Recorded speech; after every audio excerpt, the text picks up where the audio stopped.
just something really quick I want to go over. This is not shoelace pose. This is half Lord of Fishes in Vinyasa, Bikram spinal twist in Hot 26 or Bikram yoga. This is not shoelace pose. Shoelace pose is in yin yoga, and it's when you pull. So look how I inched my feet further apart, right? And if the feet are further away from the body, it's a little more challenging. You never want it beyond parallel, right, with that front shin. And if the feet are a little closer to the body, it's a little easier. So in yin, this is known as shoelace pose, right? Because it's like tying the legs like a shoelace. In Vinyasa, this is known as cow face pose. So this is not a Bikram pose, cow face or shoelace. The knees are stacked. You're trying to stack the knees in line with the navel. You would do this fancy little thing in cow face. This is the ears of the cow. This is the mouth of the cow. So that's where that came from. In Bikram, we're not like that. The foot, so look, I'm on the edge of my foot in shoelace or cow face. Hot yoga, this is Bikram spinal twist, okay? You're grounding through your big toe here, right? And it's ankle to knee. Flexible people try to do this.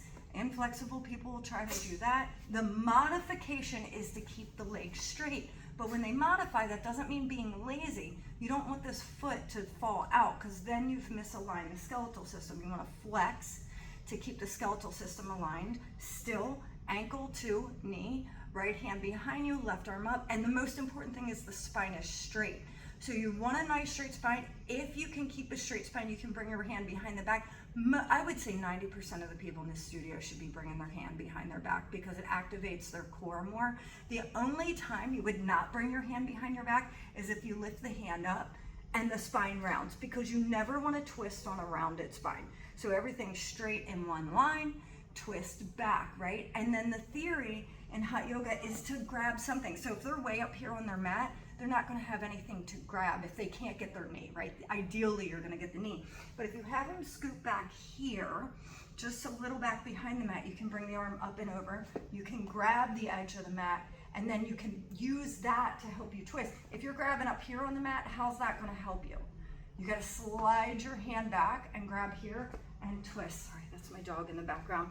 And if you're watching this and you're a studio owner, I just want to recognize briefly that I know different studios have different names for poses. I like to tell people that yoga poses kind of remind me of like cocktails at a bar. Like you might get a margarita from the tiki bar and it might be, you know, tequila, triple sec, and lime juice. You might get a margarita from Vegas and they might put orange juice in it, right? You might get a margarita from Ocean City and they might put soda water in it. Stop putting orange juice in margaritas, by the way, it's terrible. But anyway, the point is like a lot of yoga studios will like switch the names of poses just slightly. I mean, they do it from Bikram to Vinyasa. So it happens from studio to studio.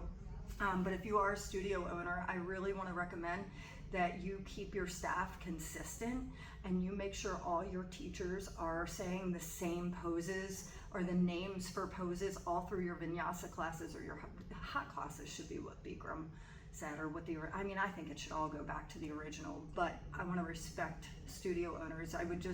I only recommend keeping consistency because I've seen students get confused. So that's the consistency in our studio. Anyway, love you guys.